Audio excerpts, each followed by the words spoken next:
How long did I sleep for? Thank God I didn't do anything stupid last night. Why is everything so messy? I need to clean it. I feel lightheaded. I don't know if I feel alright. I think I feel alright. Okay, I'm okay. Yeah, I'm alright. I feel fine. Why am I not good enough? Why am I not pretty? Am I not worthy enough? This isn't fair.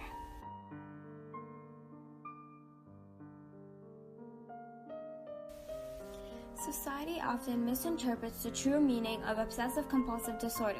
It's not just about washing your hands, keeping everything clean, and being a perfectionist. Obsessive-compulsive disorder is one of the many anxiety disorders, and it all starts with the obsessions, which are the recurring uncomfortable thoughts and worries in the mind. This leads to the anxiety provoked by the obsessions, and the compulsive behavior which you feel compelled to perform. Most people don't recognize how severe OCD is in reality, and some don't even view OCD as a genuine mental health issue, as they lightheartedly say, "I'm so OCD," just because they like being tidy. Due to this, many people who have OCD feel as if they don't belong and they cannot ask for help, as they are shying away from opening up to another person in fear of being judged and ridiculed.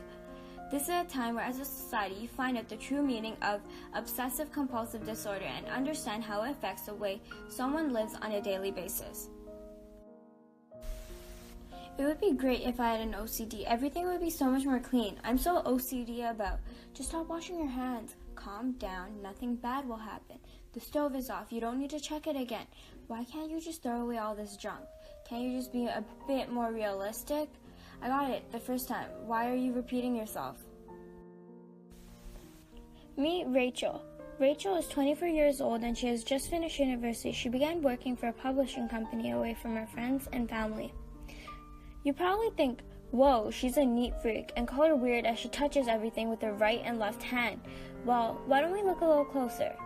Imagine being trapped, not a lot of air, your palms are sweaty, your heart is racing, maybe a movie is playing or a song, one you don't particularly like, over and over again. Imagine being stuck on a Disneyland ride, It's a Small World, for days and weeks on end. Or maybe you're inside a room with no door handle, no window, no phone, no way to get out. Welcome to my OCD. When I was a child, I was deduced that everything related to my body needed to be symmetrical, or else bad things would happen. If I touched something with my right hand, I would have to touch the same thing with my left. This all began from a small argument with my brother, where he accidentally shoved me into a handlebar at the park. My left shoulder hit the bar, but my automatic reaction was not physical pain. It was loss in my right arm. I felt imbalanced throughout my entire body. My heart started to beat faster and my chest started to tighten. I needed the feelings in my left arm to exist in my right, so I got up and ran myself into the pole until both sides felt the same. Yes, I had to go to physiotherapy due to the severe bruises. However, as a child, I believed this was normal. This constant monster inside my head telling me that I'm not worthy, I'm not good enough, and I do not belong was just an internal bully, and everyone had one. The day I was diagnosed with obsessive-compulsive disorder, 5 years after this incident, I went to the doctor. They immediately prescribed me with medications and therapy. They did help, but I didn't want to truly get rid of my OCD. I just wanted to handle it. Ideally, one day embrace it, because my OCD had become my normality. I accepted the monster and tried to face it until I stopped calling it an obsessive-compulsive disorder. It is now called my obsessive-compulsive advantage. Meet Aaron. Aaron is 24 years old in a secure relationship with his girlfriend. He is very much in love with her from the first time he met her to the day they parted ways. You look at them and you think they are hopelessly in love and everything is perfect, just the way it should be. Now, why don't we look a little closer at Aaron and his situation? She said yes. When I saw her for the first time, the only thing I could notice about her was how beautiful she looked the moment I laid my eyes on her. I noticed the small things about her, from the way she moved her lips as she was talking, or the eyelash on her cheek, the eyelash on her cheek, the eyelash on her cheek.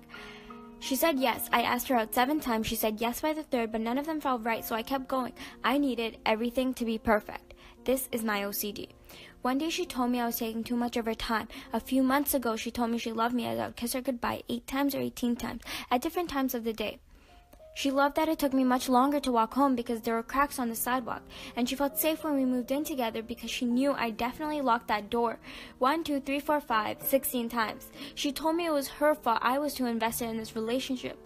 The things she loved about me began to suffocate her. I chained for her. My obsessions over the germs sneaking into my body were gone.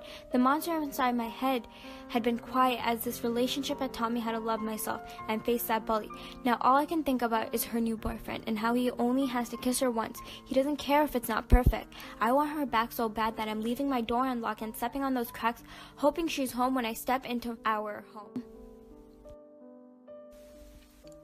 Erin and Rachel were two in millions of people who have obsessive-compulsive disorder. Yes, it is a mental disorder which requires medical attention, but people have constantly been throwing the word OCD around like it's nothing. Well, it is. As a society, we need to learn to be more accepting and understand that there are people who are suffering from different disorders. Be a little bit more open-minded and understand what someone else might be going through. This high level of stigma that accompanies severe conditions like obsessive-compulsive disorder is all due to lack of understanding.